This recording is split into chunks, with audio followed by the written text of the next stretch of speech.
Hi there, it's Mark and welcome to Book Ramble. This particular recording is with my lovely wife who's sat over there, but it's going to be audio. So this is just to introduce the fact that you won't be seeing me, which is a good thing.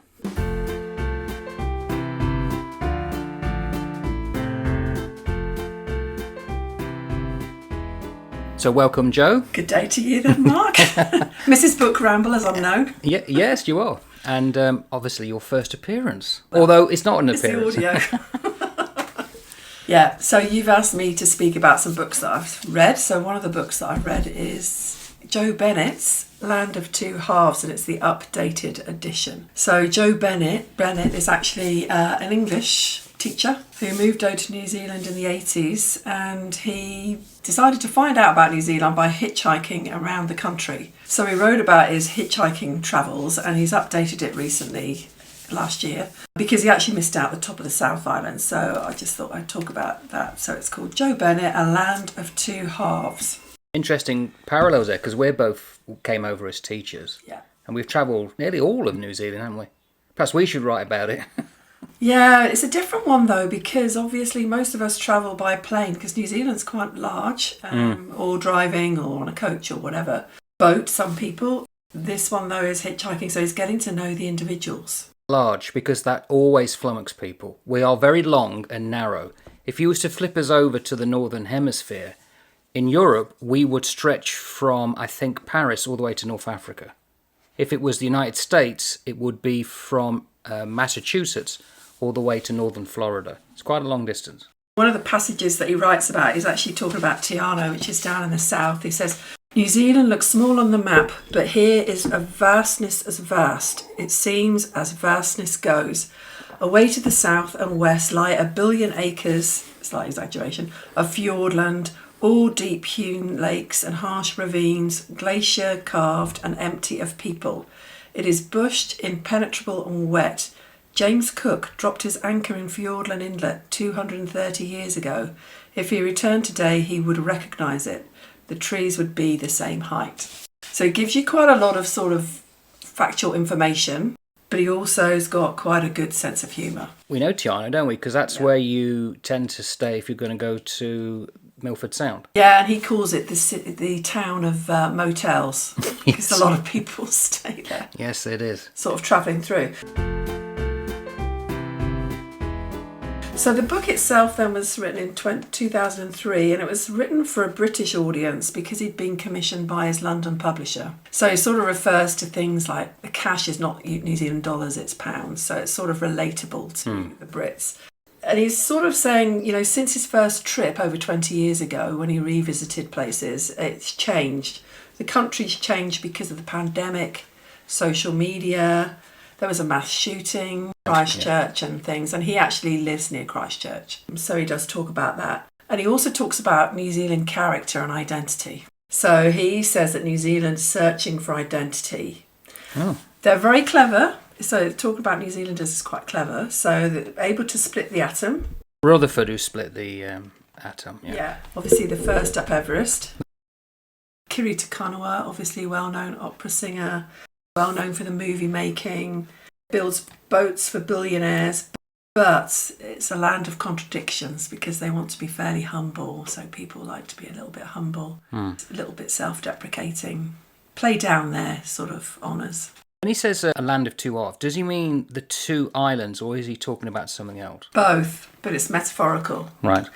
So you've sort of got, he's sort of talking about the land of contradictions is what he means. So it's got quite a muscular image, but it was the first place to give the women the vote. Yes, Kate Shepherd. Yeah, and then it talks about, you know, it's deep in the South Pacific, but it trades with the Northern Hemisphere and the UK in particular. They sent soldiers to Vietnam, but banned American warships. It's amazing, isn't it? It's a rural country, but most of the people live in cities. Yeah. It's called paradise, which it is, but, you know, he's talking about the bush, native bush, 90% of it has been destroyed. Yeah. Now, of course, that's a big thing now with conservation and obviously trying to replant it with New Zealand native trees, etc. There's a lot with conservation, especially in schools and with kids and communities. Kaitiakitanga? Guardianship. Yeah, and we're part of it, so we're connected We're all connected, and we're all connected to the land, water, air, earth. So really it's sort of looking at that as quite an ecological message, really. It's interesting because when we first came over as teachers, we had what was known as a porphyry for us, which was an official welcome. Never had it in any English school. But we were walked into a sacred space. It was the school gym, but it was still sacred. And they were singing and strumming guitars. And I always remember the guy, he was actually a Maori chief. And he effectively said, oh yeah, where's your river, where's your mountain? And we'd been prepared for that, but I could not give a river or a mountain. And it's specifically Maori. In other words, you're tied to the land, aren't you? Yeah. Where have you come from? What's the name of your mountain? What's the name of your river? I had to make it up. Well, you're inland, whereas I'm from Devon, so it's the River Dart was my sort of river. We didn't have mountains nearby, but we've got moorland tours. Not the River Tamar? No, didn't feel the affinity with that one. It's always the Dart. So you're from Plymouth, Plimpton. The Tamar and the Plym are the rivers, but the Dart's some distance away. Yeah, but it's somewhere where we used to go hiking, so it's sort of somewhere interesting. Quite creative as well with Totnes and things like that. So is it then where you feel home? Yeah. Right. For me it was, and that's what came to mind for me. Some people, I guess it could be holiday places or, family holidays that you spent, as well as where you live. So he talks about hitchhiking. Of course, a lot of people don't do that. I mean, I've never done it. Have you? No, I've never been brave enough to. But I guess the roads were different then as well, because there weren't the major roads as there are now.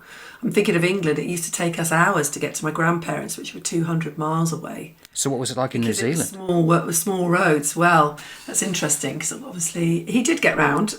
What he said with hitchhiking was that obviously as a male hitchhiking on his own, he was rarely picked up by females or Maori, interestingly. Oh. Because he's white, obviously. Would be seen as pakeha, as it's known here. Truck drivers were quite popular then, back 20 years ago, whereas now there's quite a range. There weren't so many trucks now. So I think that's quite an interesting thing. But he said with hitchhiking, different personalities, he changed some of their names, but one of the ones that he picked up that I thought might be interesting is it's a woman who's actually from Vienna and she's a professional storyteller. Wow. She's not a truck driver. She was obviously hiring a rental car and she'd been over for a few months. And she was travelling and picked him up. And of course, he's an author. He's a well-known columnist over here, so he's retired now. Good writer. He said, I've never met a professional storyteller before from Vienna or anywhere else. She asked me what I do for a living, and when I said I'm a writer, she lets out a gasp of pleasure. Well, she says, turning to me, beaming, the universe has smiled on me today, which is so sweet. So he sort of had lots of questions about her with her storytelling. And she has a PhD in storytelling. She actually teaches it. So she's interested in folklore, and that's one of the reasons why she came over to New Zealand. So that's just one of the people that he talks about. But there's many different sort of stories about the characters that pick him up.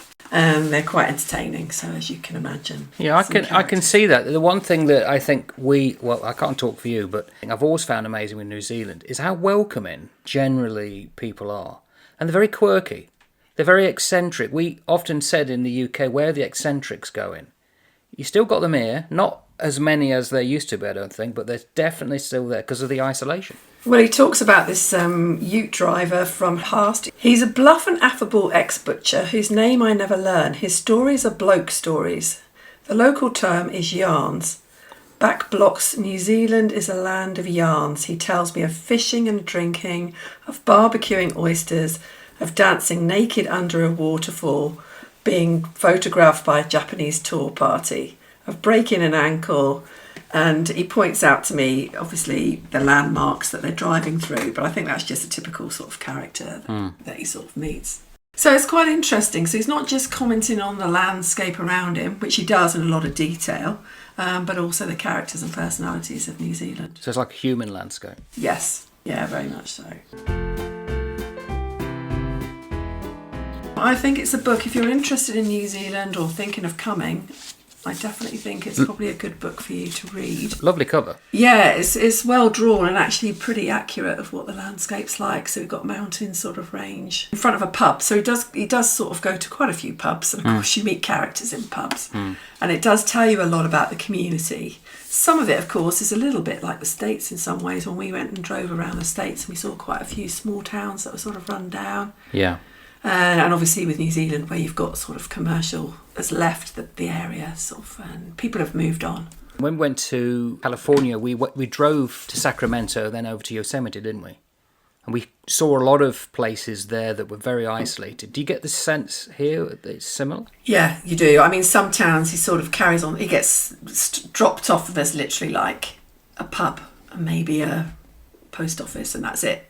He doesn't see any humans around. He talks to dogs. He's, waiting for the next, and he's waiting for hours sometimes for people to come through. So there is a lot of waiting and patience. But he absorbs a lot of the scenery, makes his own little games up. Is there anything in the book that you were surprised by? Not really. Having lived here for, nearly 18 years, I think we've got sort of familiar with quite a few of the characters, the places. He's very observant, and he gets the small details. And he actually says it quite succinctly. So he's logically worked his way all the way around the country. So it's 2 main islands. He didn't go to Stewart Island, which is a small one down south. Generally gets around to most places. And is it tend to be positive? Is he giving any negatives? Or I think he's being fairly honest. I think it's fairly accurate. Generally quite positive. I mean, he said he originally came over here and he wasn't planning to stay. Well, a lot of people say that. Yeah. Well, we did. Literally was only going to be for a sort of like a holiday job, but he ended up staying and sort of fell into the way of life, and he was going to go to Australia, but it just didn't happen, and he's quite pleased about that. He's glad to get home after hitchhiking, because it's quite difficult on the road, isn't it? You're always constantly looking for lifts, you're trying to think about where you're going to stay, clean your clothes, most people where you're going to eat. So, I mean, it is quite a journey, but it's something he seems to not put people off by. He sort of encourages it. There's a lot of Kiwis who are always travelling around. It always amazes me when you speak to people and they said, we'll just come back from so-and-so, and you know how far it is, and you said, how long you went down there for? Oh, just a night. Wow. People disappear for sort of like a season. Yeah. So, going over to Tonga on the boat. Oh, yes, yeah. Sort of mountaineering, whatever it is, ski season. That's fairly common. People will sort of take time out and just get some quality time in, really, which is quite nice. And does he mention having gone to places that we've been to? Yeah, most of them. And obviously it must sound accurate and real. Oh, definitely, yeah, it is. And I mean, he's quite honest. It's sort of like, he's talking about a restaurant here that he goes to visit. My cod is no better or worse than cod anywhere. And then he just talked, he actually is quite critical of the town councils. So he sort of said most towns he goes to, why is it they've got the ugliest building in the town that they wouldn't give permission to if anybody else was to build it? That's right. That's right. Which is quite interesting. So, I mean, he's covered quite a few bases. He's not religious, but he goes to a church just to see what the community's like. He goes to different places where settlers have arrived, like in Taranaki, the Polish arrived. Dargaville, obviously, Scandinavians came to Dannevirke, Dalmatians to Dargaville. So he does talk about different settlers. And where we are, there's a lot of Scots, weren't they? Yeah. They do the Highland Games every New Year's Day. Yeah. Whiteboard. Yeah, and they're quite proud of that. The kids sort of tell you when you first arrive, I'm 3rd generation Dutch or South African, whatever it is. So it is quite a diverse culture. And this gives you a really nice flavour. So if you do want to get to know New Zealanders, as well as the country, I would recommend the book. So have you read anything else of his, or is this the only thing he's done? He does a lot of columns, so yes, I have. He's actually been used, I think, in our examination system. I've seen a paper where they've actually included, I think it was living as a student, actually, in digs. And it's sort of like he's got a couple of levels that he's writing on. He does some good metaphors and oxymorons and things like that. So his writing's actually very easy. On the dust jacket, there's a word here that I don't imagine an English-born or UK-born person would have used, but it's used a lot here in New Zealand. Superannuant. Yes. So superannuation is sort of like the pension. Yeah. So now he's a pensioner, but he's a superannuant. Yeah. Yeah. He's got more time to do the travel and obviously write it up. Okay. And interesting, they're showing sheep on the front cover because New Zealand's got this link with sheep, but Australia has far more now. Yeah, he does talk about the sheep and obviously the trade that's gone on, and there's somebody here who's making quite a lot of money out of sheep with the wool, trying to reinvent it. There's quite a lot of that entrepreneurship, I would say, in New Zealand. Yeah, number 8 wire mentality. Most people have got two sort of things going on, so they might have their main job and then they've got a side job. Or doing markets. Yeah, so it could be, so we know of a teacher who taught, but he also had a venison farm. So it's quite common. All the kids even will have 200 cattle to look after as well as doing their school. Yeah, and they came to school as year 9s and they were running a farm at the same time. Yeah. Amazing. And that's quite common, isn't it, in some rural areas? Yeah. If you didn't know New Zealand, do you think it's a book that paints a picture that you think, oh, I'd love to go and see that? Yeah, I think it is. I think it's actually really useful if you're thinking of living here, because it does give you quite a few. It gives you the ups and downs, the pros, mainly, a few different things. But it's a useful little guide.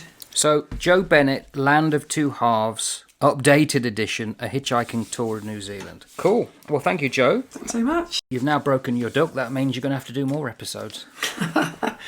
No problem. Okay, then. All right. Thanks very much. Bye now. So this is the book, Joe Bennett, Land of Two Halves. Beautiful dust jacket. You got the Southern Alps there. And a typical pub. Not sure about the sheep going by, but... Anyway, thanks to Joe. And highly recommended, or something like this. A quirky travelogue, so to speak. And the experiences of one person. In this case, a British teacher. Ta-ta for now.